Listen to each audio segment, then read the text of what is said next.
جنگ بدر تھی، اس کا اصل سبب کیا تھا؟ چونکہ مسلمان مدینہ شریف چلے گئے تھے اور کفار کو کب یہ گوارا تھا کہ مسلمان سکون کی زندگی وہاں گزاریں. ان کے اندر ایک انتقام کی آگ جل رہی تھی کہ کسی طرح سارے مل کر یک بارگی مدینے پر حملہ کر دیں، مسلمانوں پر حملہ کر دیں اور ان کو صفائے ہستی سے مٹا دیں. دنیا میں اسلام کا نام لینے والا کوئی نہ بچے. اور بڑے جذبے کے ساتھ، بڑی تیاری کے ساتھ یہ لوگ مکہ پاک سے روانہ ہوئے.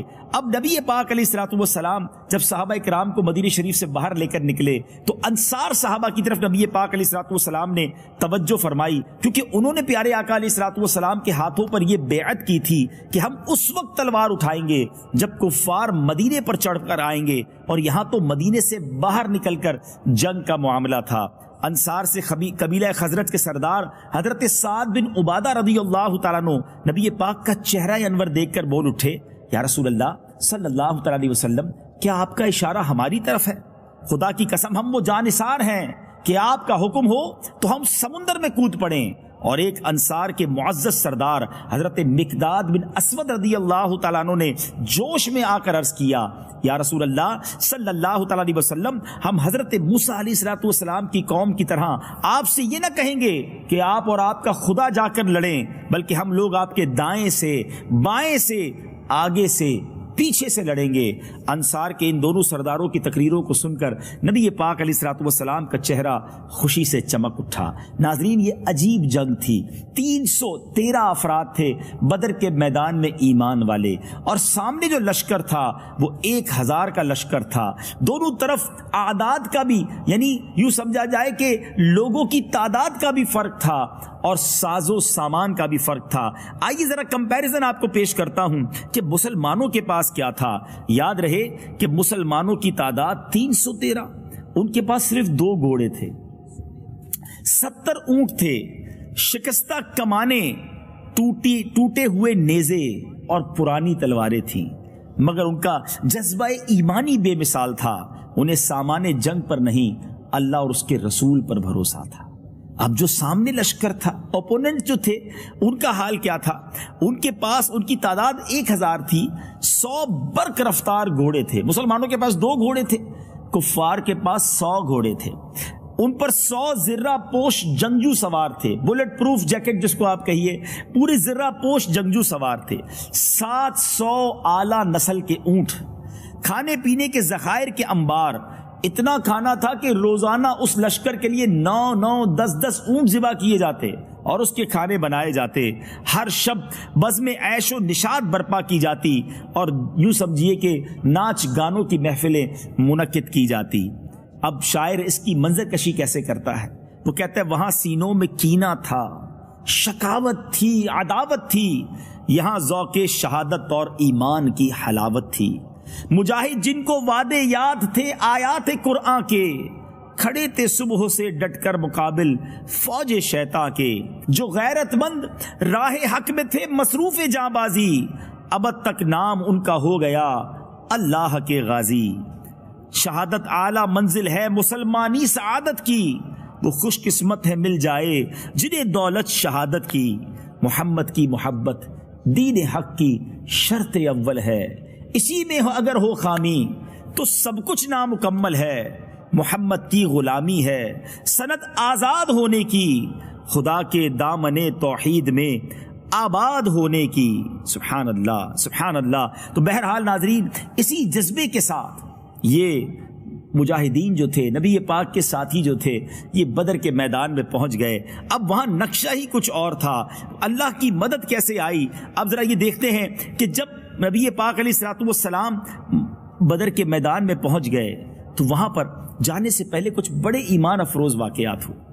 بچوں کو واپس بھیج دیا گیا. بچے بھی آ گئے تھے کہ ہم نے بھی جانا ہے جہاد کرنے، تو انہیں منع کر دیا گیا. انہی میں ایک ننھے منھے سپاہی جو تھے، حضرت سعد بن ابی وقاص رضی اللہ تعالیٰ عنہ کے چھوٹے بھائی حضرت عمیر بن ابی وقاص تھے. ایک ننھے سپاہی حضرت عمیر بن ابی وقاص تھے. جب ان سے واپس ہونے کو کہا گیا تو وہ مچل گئے، رونے لگے. اس طرح بلک بلک پر رونے لگے کہ نبی پاک علیہ الصلوۃ والسلام نے ان کی تڑپ کو دیکھ کر انہیں بھی ساتھ چلنے کی اجازت دے دی. حضرت سعد بن ابی وقاص نے اس ننھے سپاہی کے گلے میں ایک تلوار حمائل کر دی، ایک تلوار گلے میں پہنا دی. اب جب مدینہ پاک سے روانہ ہوئے تو پیارے آقا علیہ الصلوۃ والسلام نے حضرت ابن ام مکتوم رضی اللہ تعالیٰ عنہ کو مسجد نبوی شریف کا امام مقرر کر دیا. اور اب جب مقام روحہ میں پہنچے تو منافقین اور یہودیوں کی طرف سے کچھ خطرہ محسوس فرمایا، اس لیے آپ نے حضرت ابو لبابہ بن عبد المنذر کو مدینے کا حاکم مقرر کر کے مدینہ شریف واپس بھیج دیا. یعنی وہاں بھی مدینہ شریف کی حفاظت کا بھی انتظام کیا گیا. اب جب بدر کی طرف چلے اور وہاں جیسے کہ میں نے بتایا کہ وہاں 1000 کا لشکر ہے، یہاں 313 کا لشکر ہے. اب وہاں جانے کے بعد کفار قریش جب بدر میں پہنچے، انہوں نے پہلے ہی یعنی کفار قریش نے کیا کیا، مسلمانوں سے پہلے ہی بدر میں پہنچ گئے اور بڑی آسان سی سیکیور جگہ پر قبضہ کر لیا. نبی پاک علیہ الصلوۃ والسلام شام کے وقت بدر پہنچے تو حضرت علی، حضرت زبیر، حضرت سعد بن ابی وقاص رضی اللہ تعالیٰ کو پہلے میدان کی طرف بھیجا تو دیکھے کہ کفار قریش کے بارے میں خبر لائیں. تو ان حضرات نے قریش کے 2 غلاموں کو پکڑ لیا جو لشکر کفار کے یہ پانی بھرنے پر مقرر تھے. نبی پاک علیہ الصلوۃ والسلام نے پوچھا کہ بتاؤ وہاں کون کون سردار آیا ہے، قریش کے بڑے لوگوں میں سے کون کون آئے ہیں؟ تو اس نے بتایا کہ عتبہ بن ربیعہ، شیبہ بن ربیعہ، ابو البختری، حکیم بن حزام، نوفل بن خویلد، حارث بن عامر، نضر بن الحارث، زمعہ بن الاسود، ابو جہل بن حشام، امیہ بن خلف، سہیل بن عمر بن عبد، عباس بن عبد المطلب وغیرہ سب اس لشکر میں موجود ہیں. یہ جب فہرست نبی پاک نے سنی تو کیا تاریخی اعلان فرمایا. نبی پاک نے فرمایا اے مسلمانوں سن لو، مکے نے اپنے جگر کے ٹکڑوں کو تمہاری طرف ڈال دیا. یعنی فل فلیش، فل پاور کے ساتھ ایچ اینڈ ایوری بڈی، یعنی یوں لگتا تھا کہ جتنے سپہ سالار تھے، جتنے بہادر ان کے تھے، جتنے سردار تھے، سب اس تیاری سے آئے تھے کہ بس یک بارگی مسلمانوں کا نام مٹا دینا ہے. یاد رہے ناظرین، اس دن کو یوم الفرقان یعنی فرق کرنے والا دن اس لیے بھی کہا جاتا ہے کہ یہ ڈیسائیڈر تھا، کیونکہ ان کا ارادہ یہ تھا کہ دنیا میں جتنے کلمہ پڑھنے والے ہیں ایک ہی باری میں سب کا صفایا کر دیا جائے. اور واقعی اگر ایسا ہو جاتا تو شاید پھر دنیا میں اللہ کا نام لینے والا کوئی اور نہ ہوتا. آگے آپ سنیں گے کہ نبی پاک نے جب بدر کی رات وہ تاریخی دعا فرمائی، اس میں الفاظ بھی کچھ اسی طرح کے تھے، مگر پھر رب نے کس خوبصورت انداز میں اپنے حبیب علیہ الصلوۃ والسلام کی مدد کی، وہ بھی آپ آگے سنیں گے. اب مسلمانوں کی باری آئی، وہ میدان بدر میں پہنچے تو جو جگہ انہیں ملی وہ ریتیلی تھی، اتنی ریتیلی تھی کہ گھوڑوں کے پاؤں دھستے تھے. پانی بھی نہیں تھا قریب، کوئی چشمہ بھی نہیں، کوئی کنواں بھی نہیں. تو اب نبی پاک علیہ الصلوۃ والسلام سے ایک صحابی نے پوچھا کہ حضور جہاں آپ ٹھہرے ہیں یہ وحی آپ کو ہوئی ہے یا ٹھہرنے کی یا کوئی فوجی تدبیر ہے؟ نبی پاک علیہ الصلوۃ والسلام نے فرمایا کہ اس بارے میں مجھے کوئی وحی نہیں اتری ہے. پیارے آقا علیہ الصلوۃ والسلام سے انہوں نے عرض کیا کہ حضور پھر ایسا کرتے ہیں کہ پانی کے چشموں کی طرف چلتے ہیں. پیارے آقا علیہ الصلوۃ والسلام نے ان کی رائے پر عمل کیا، تھوڑا آگے گئے. لیکن اب کیا ہوا کہ خدا کی شان کے جس میدان میں پیارے آقا علیہ الصلوۃ والسلام موجود تھے وہاں پر بارش ہو گئی. یعنی یہ مدد کی گئی، وہ ریت جو تھی وہ جم گئی، وہ جگہ یوں سمجھیے کہ ایسی سٹیبل ہو گئی کہ جہاں کھڑا ہونا اور لشکر کو لینا آسان ہو گیا. مسلمانوں نے اس بارش کے پانی کو روک کر حوض بنا لیے، پانی جمع کر لیا. یہ پانی وضو اور غسل کے کام آیا. سبحان اللہ. اور اسی بارش کی وجہ سے جو ان کی پکی زمین تھی اب وہ چکنی ہو گئی. وہاں غیر مسلموں کو تکلیف پہنچی، ان کو اسٹیبل ہونا مشکل ہو گیا. سبحان اللہ. قرآن میں اس بارش کا بھی ذکر ہے، اللہ نے اس مارکے سے پہلے بارش کے ذریعے کیسے مدد فرمائی. آئیے قرآن پاک کی سورہ انفال کی اس آیت کی تلاوت سنیے اور ترجمہ سنیے. وَيُنَزِّلُ عَلَيْكُم مِّنَ السَّمَاءِ مَاءً لِّيُطَهِّرَكُم بِهِ وَيُذْهِبَ عَنكُمْ رِجْزَ الشَّيْطَانِ وَلِيَرْبِطَ عَلَى قُلُوبِكُمْ وَيُثَبِّتَ بِهِ الْأَقْدَامَ.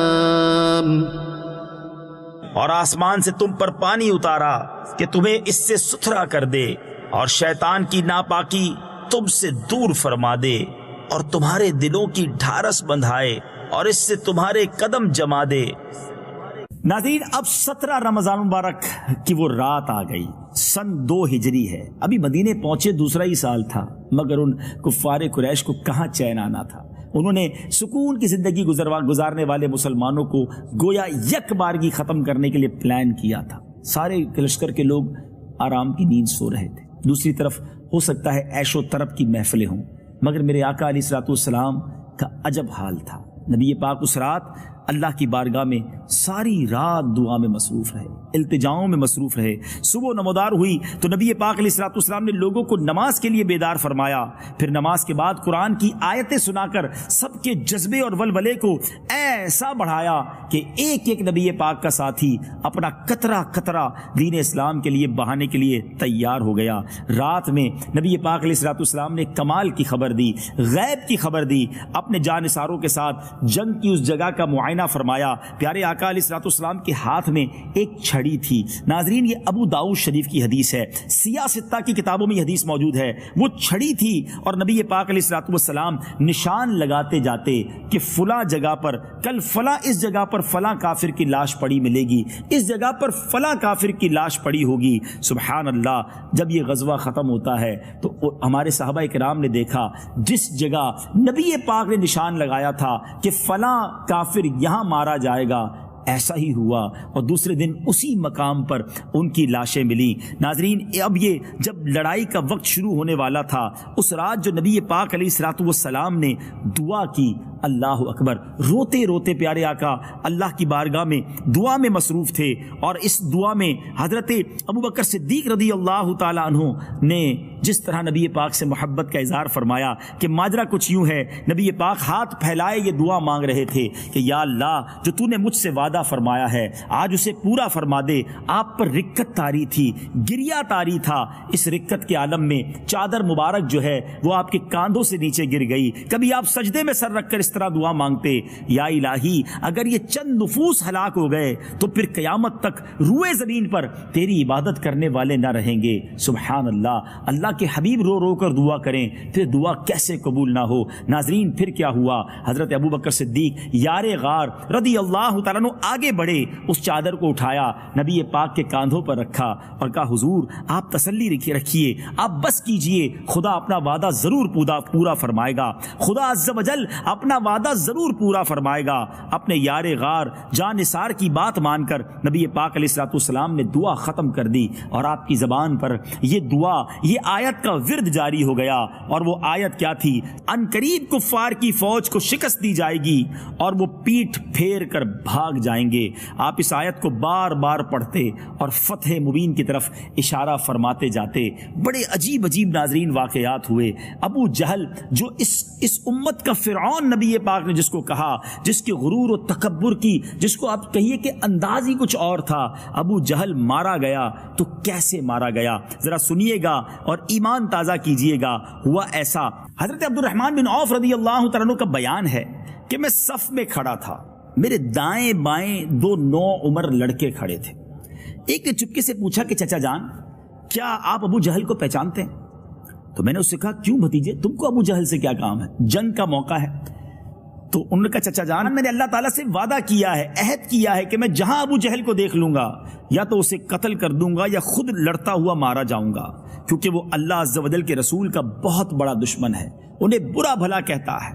حضرت عبد الرحمن کہتے ہیں کہ میں حیرت سے ان دونوں نوجوانوں کو دیکھ رہا تھا کہ ابو جہل اس کفار کے لشکر کا بڑا سردار ہے، بڑا بہادر مانا جاتا ہے، ون آف دا لیڈر ہے، اور یہ بچے اسے قتل کرنے کی اور اسے مارنے کی باتیں کر رہے ہیں۔ اور اب دوسرے نوجوان نے بھی یہی کہا کہ جیسے ہی ابو جہل میرے سامنے آیا تو میں اس کی طرف جو ہے وہ میں بھی حملہ کر دوں گا۔ اتنی دیر میں حضرت عبد الرحمن بن عوف کہتے ہیں کہ ابو جہل میرے سامنے تلوار لہراتا ہوا آگے سے نکلا تو میں نے نوجوانوں کو اشارہ کر دیا، یہ نوجوان تیر کی طرح گویا اڑتے ہوئے دوڑتے ہوئے ابو جہل کی طرف پہنچے، مار مار کر ابو جہل کو یوں سمجھے کہ زخمی کر دیا اور اسے زخموں کی تاب نہ لا کر وہ زمین پر گر گیا۔ ابو جہل کے بیٹے اکرمہ نے جب دیکھا کہ ان کے والد پر کسی نے حملہ کیا ہے تو اس نوجوان یعنی حضرت معاذ پر وار کیا اور اس وار سے آپ کا ہاتھ جو ہے وہ کٹ گیا۔ اب وہ ہاتھ کٹ گیا تو اس سے تلوار اٹھانا بھی مشکل تھا اور وہ ہاتھ چلنے میں بھی تکلیف دیتا تھا۔ جذبہ دیکھیں کہ وہ ہاتھ چمڑی سے لٹکا ہوا تھا۔ حضرت معاذ نے اپنے پیر سے ہاتھ کو دبایا اور زور سے کھینچ کر اپنے ہاتھ کو اپنے جسم سے الگ کر دیا۔ اب ابو جہل کی آخری سانسیں تھی۔ حضرت عبداللہ ابن مسعود ابو جہل کے پاس سے گزرے، اس وقت اس کی زندگی کی کچھ رمق باقی تھی، تو حضرت عبداللہ بن مسعود نے اس کے سر پر پیر رکھ کے اسے روند ڈالا اور کہا تو ہی ابو جہل ہے، بتا آج تجھے خدا نے کیسا رسوا کیا ہے۔ مگر ابو جہل کا اس وقت بھی گھمنڈ تھا، اس وقت بھی غرور تھا۔ وہ کہتا مجھے مرنے کا غم نہیں ہے، مجھے غم یہ ہے کہ میں کسانوں کے ہاتھ مارا گیا۔ انصار چونکہ کھیتی باڑی کیا کرتے تھے، اس مردود نے مرتے وقت بھی تکبر کیا، اور نبی پاک علیہ الصلوۃ والسلام جب وہاں سے گزرے تو آقا علیہ الصلوۃ والسلام نے فرمایا ابو جہل اس زمانے کا فرعون ہے۔ ناظرین، بڑے بڑے نامور، بڑے بڑے سورما آئے تھے مسلمانوں کو ختم کرنے، مگر ہوا کیا؟ وہ لڑائی ہوئی کیسے؟ اب ناظرین، اس مارکے کا بنا کیا؟ لڑائی مسلمانوں نے جیتی کیسے؟ اعداد بھی کم تھے، اسلحہ بھی کم تھا، مگر آقا کی دعائیں جو تھیں، سیدی اعلیٰ حضرت لکھتے ہیں نا، اجابت نے جھک کر گلے سے لگایا، بڑی ناز سے جب دعائے محمد۔ نبی پاک علیہ الصلوۃ والسلام کی دعا کا صدقہ یہ ہوا کہ اللہ تبارک و تعالیٰ نے آسمان سے فرشتوں کی مدد بھیجی۔ پہلے 3000 فرشتے اور پھر 5000 فرشتے نازل ہوئے۔ اب فرشتے نظر تو کہیں نہیں آتے تھے، مگر مسلمان جب تلوار اٹھاتے، اس سے پہلے کہ کسی کافر کی گردن تک پہنچتی وہ سر پہلے سے کٹ جاتا، اور صحابہ کرام آ کر نبی پاک سے عرض کرتے کہ حضور ہمارے وار کرنے سے پہلے ہی سامنے والا دنیا سے چلا جاتا ہے۔ تو نبی پاک علیہ الصلوۃ والسلام نے فرمایا کہ یہ تیسرے آسمان سے تمہاری مدد آئی ہے، یہ فرشتوں کا کارنامہ ہے۔ عتبہ، شیبہ، ابو جہل وغیرہ کفار کے جو سردار تھے، جب ان کی ہلاکت ہونے لگی، وہ دنیا سے جانے لگے، تو کفار مکہ کی کمر ٹوٹ گئی۔ اب وہ بے سر و سامانی میں، جس کو آپ کہتے ہیں نا، حواس باختہ ہو کر دوڑنا شروع ہوئے۔ 70 مارے گئے، 70 گرفتار ہوئے۔ مسلمانوں کی طرف سے بھی تقریباً 14 شہادتیں ہوئیں۔ شہدائے بدر کون کون سے ہیں؟ آئیے مبارک ہستیوں کے نام بھی سنیں۔ حضرت عبیدہ بن الحارث، حضرت عمیر بن ابی وقاص، حضرت ذو الشمالین، حضرت عاقل بن ابی بکیر، حضرت محجع، حضرت صفوان، حضرت سعد بن خیثمہ، حضرت مبشر بن عبد المنذر، حضرت حارثہ بن سراقہ، حضرت معوذ بن عفراء، حضرت عمیر بن حمام، حضرت رافع بن معلا، حضرت عوف بن عفرا، حضرت یزید بن حارث رضی اللہ تعالی عنہم اجمعین۔ ان شہدائے بدر میں سے 13 تو میدان بدر ہی میں شہید ہو گئے، مگر حضرت عبیدہ بن حارث رضی اللہ تعالیٰ عنہ چونکہ بدر سے واپسی پر منزل صفرا میں انہوں نے وفات پائی، اس لیے ان کی قبر مبارک منزل صفرا میں ہے۔ اب ان بڑے بڑے جو جرنیل تھے ان کو اس ایک گھڑے میں ڈال دیا گیا، اور گھسیٹ کر گھڑے میں ڈال کر اس گھڑے پر مٹی ڈال دی گئی۔ اب ناظرین، نبی پاک علیہ الصلوۃ والسلام نے ان گھڑے والوں سے، ان مردوں سے کیا خطاب فرمایا؟ جب نبی پاک اس گھڑے کے کنارے پر پہنچے تو آقا علیہ الصلوۃ والسلام نے مقتولین کا نام لے کر، یاد رہے یہ وہ ظالم تھے جنہوں نے نبی پاک کو بہت ستایا تھا، بڑی تکلیفیں دی تھی، صحابہ کرام کی زندگی اجیرن کر دی تھی، مکہ چھوڑنا پڑا تھا۔ آپ سوچئے کس تکلیف میں مکہ چھوڑا ہوگا نبی پاک اور صحابہ کرام علیہم رضوان نے۔ میرے آقا نے ان گھڑے والوں کے نام لے لے کر فرمایا، اور فرمایا اے عتبہ بن ربیعہ، اے شیبہ بن ربیعہ، اے فلاں، اے فلاں، کیا تم لوگوں نے اپنے رب کے وعدے کو سچا پایا؟ بے شک ہم نے تو اپنے رب کے وعدے کو بالکل ٹھیک سچ پایا۔ حضرت عمر فاروق رضی اللہ تعالیٰ عنہ نے جب دیکھا کہ نبی پاک علیہ الصلوۃ والسلام کفار کی لاشوں سے خطاب کر رہے ہیں تو تعجب کیا اور عرض کی حضور یا رسول اللہ، آپ ان بے روح جسموں سے کلام کر رہے ہیں؟ تو نبی پاک علیہ الصلوۃ والسلام نے ارشاد فرمایا، اے عمر، قسم خدا کی جس کے قبضہ قدرت میں میری جان ہے، تم زندہ لوگ میری بات کو ان سے زیادہ نہیں سن سکتے، لیکن اتنی بات یہ ہے کہ مردے جواب نہیں دے سکتے۔ یہ میں نے آپ کو بخاری شریف کی حدیث سنائی ہے، شاید اس حدیث سے بہت سارے کنفیوژن ختم ہو جائیں گے۔ ناظرین، بخاری شریف کی اس حدیث سے کیا شاندار مسئلہ ثابت ہوا، شاید بہت ساری کنفیوژن ختم ہو جائیں گی۔ جب کفار کے مردے سنتے ہیں تو پھر مومنین، خصوصاً اولیاء، شہداء، انبیاء وفات کے بعد یقیناً ہمارے سلام سنتے ہیں، ہماری فریادیں سنتے ہیں۔ نبی پاک علیہ الصلوۃ والسلام نے جب کفار کی مردہ لاشوں کو پکارا تو پھر خدا کے برگزیدہ بندوں یعنی ولیوں، شہیدوں اور نبیوں کو ان کی وفات کے بعد پکارنا بھلا کہاں ناجائز ہوگا؟ بلکہ اب تو بڑا آسان ہے سمجھنا۔ نبی پاک کی ایک بڑی پیاری دعا ہے جو قبرستان میں پڑھنے والی ہے۔ آقا علیہ الصلوۃ والسلام جب مسلمانوں کی قبروں کے پاس تشریف لے جاتے تو فرماتے، السلام علیکم یا اہل القبور، یغفر اللہ لنا ولکم وانتم سلفنا ونحن بالاثر۔